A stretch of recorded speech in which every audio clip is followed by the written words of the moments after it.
बहुत समय पहले की बात है।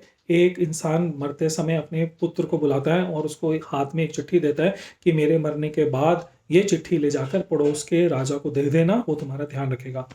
जैसा कि पिता ने कहा होता है वो युवक वैसे ही करता है, पड़ोस के राज में जाता है और वहाँ के राजा को अपनी चिट्ठी थमा देता है। वो चिट्ठी पढ़ने के बाद राजा जो है बहुत परेशान हो जाता है और गुस्सा होने के बाद वो उस युवक को जेल में बंद कर देता है। अब युवक को समझ नहीं आता है, वो अपने पिता को कोसने लग जाता है।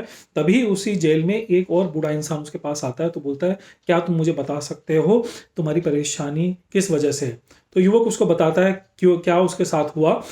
तो जो बूढ़ा इंसान है वो बोलता है क्या तुम मुझे वो चिट्ठी दिखा सकते हो, क्योंकि वो कोई किसी कोड लैंग्वेज में होती है। तो जब वो युवक वो चिट्ठी थमाता है तो बूढ़ा देख के दंग रह जाता है और वो कहता है इस चिट्ठी में लिखा हुआ है कि इस राज्य के राजा तुम ही हो और मैं जो हूँ मैं इस राज्य का मंत्री था और तुम्हारे पिता ने किसी परेशानी में आकर इस जगह को छोड़ा था और ये बोला था कि उनके मरने के बाद मेरा बेटा ही आके यहाँ पे राज्य करेगा। पर जो धूर्त इंसान राजा की कुर्सी पे बैठा हुआ है उसने मुझे हटा के वहाँ पे पहुँच गया। तो अब ये युवक और बूढ़ा इंसान मिलकर वापस अपना हक पाते हैं और उस युवक को राजा बनाया जाता है। तो कहने का तात्पर्य ये है, मोरल ऑफ द स्टोरी यही है कि बहुत बार ऐसे सिचुएशन लाइफ में आती हैं कि हमें लगता है कि हम एक चैलेंजिंग सिचुएशन में हैं, हम एक परेशानी में हैं और हम उस सिचुएशन को कोसना शुरू कर देते हैं, किसी इंसान को कोसना शुरू कर देते हैं।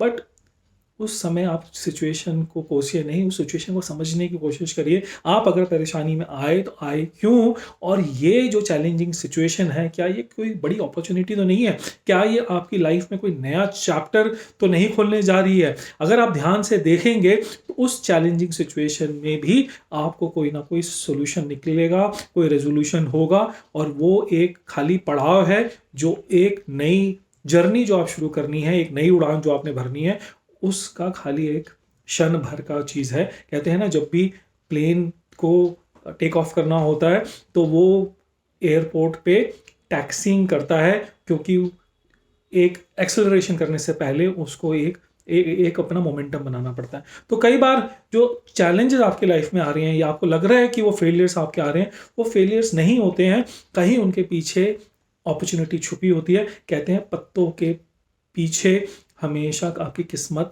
छुपी हुई होती है। एक हवा का छोटा सा हल्का सा झोंका आता है और आपकी किस्मत खोल देता है। तो हमेशा जब भी कोई आपको परेशानी दिखे या ऐसे चैलेंजिंग सिचुएशन दिखे तो बस एक वो हवा के झोंके की वेट करिए और उस सिचुएशन को, चैलेंजिंग को एक अपॉर्चुनिटी में बदल दीजिए। उम्मीद करता हूँ ये आपको वीडियो पसंद आ रहे होंगे। Thank you very much.